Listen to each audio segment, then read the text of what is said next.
Today I want to talk about grief. Maybe you miss the life you once had prior to your awakening, or maybe before a chronic illness. Maybe you're grieving over a loved one, a friend, a family member. Whatever it may be, I just wanted to make this video specifically for you.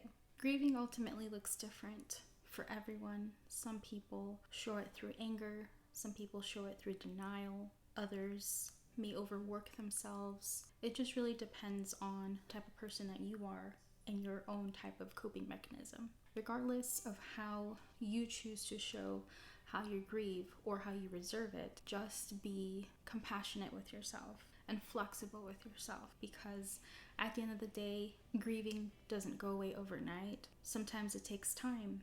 I know myself, I've been grieving for about 2 years now, and there's days where I feel totally fine, and then there's other days where I am reminded of the reason why I'm grieving.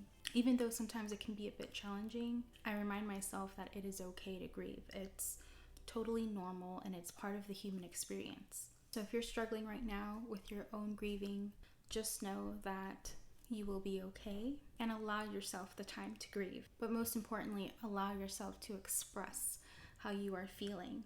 Get those emotions out, because we all know emotions are energy in motion, and our bodies were not meant to hold in all of that energy.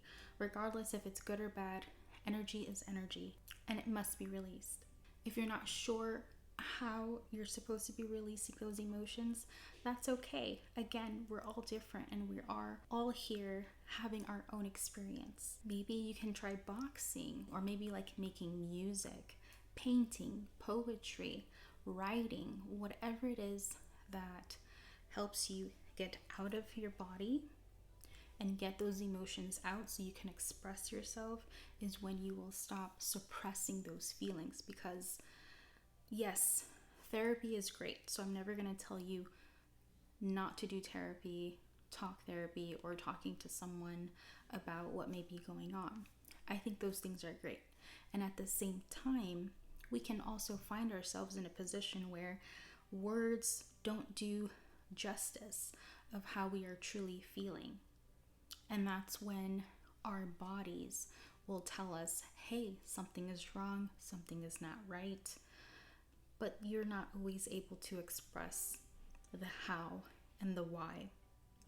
So that's why it's important to tap into your body's energy and do something creative so you can express it through your body, through your mind, through your heart. Just get in tune with yourself, and don't be afraid to explore those emotions that you may be having.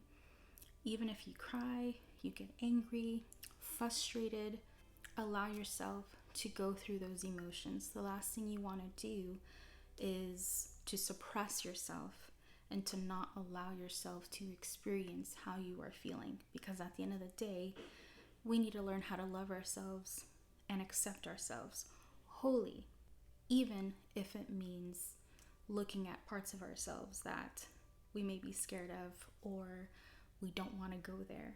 You know, this is all part of the shadow work, integration, healing, all of that. So my friend, now is not the time to suppress yourself. Now is the time to express yourself. And it's your choice. There's no right or wrong way on how to do so. As long as you're not hurting yourself or anyone else, you be the judge. You find out what works for you. So express yourself, keep growing, and keep healing.